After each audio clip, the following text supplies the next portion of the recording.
வணக்கம். நான் என்னோட ட்ரீம் பிசினஸ் ஸ்டார்ட் பண்ணி கிட்டத்தட்ட 8 மாசம் கிட்ட ஆயிடுச்சு. இந்த 8 மாசத்துல நிறைய விஷயம் கத்துக்கிட்டேன். அதுவும் இல்லாம இந்த 8 மாசமே சில்லறையா 50 கிலோ 100 கிலோ அப்படின்னு சொல்லிதான் எள்ளு கொப்பரை கடலெல்லாம் வாங்கி மரச்செக்கு எண்ணெயில மேனுஃபேக்சர் பண்ணி கொடுத்துட்டு இருந்தேன்.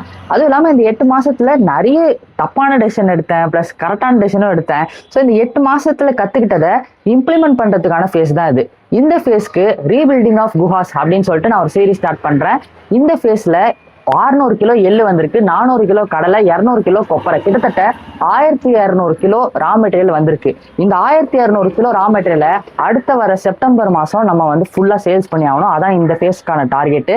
ஸோ இந்த ஃபேஸ்ல இந்த 1200 கிலோ ஆர்கானிக் ரா மெட்டீரியலை எப்படி நான் ஆயில் எக்ஸ்ட்ராக்ட் பண்றேன், அது எப்படி மார்க்கெட் பண்றேன், அது எப்படி பிரைசிங் பண்றேன், அது எப்படி சேல் பண்றேன், அது எப்படி நான் லேப் டெஸ்ட்டுக்கு கொண்டு போறேன், எப்படி டிரான்ஸ்பரன்சி பில்ட் பண்றேன் அப்படின்ற எல்லாமே டிரான்ஸ்பரண்டா உங்களுக்கு இந்த சீரீஸ் மூலமா நான் காட்ட போறேன்.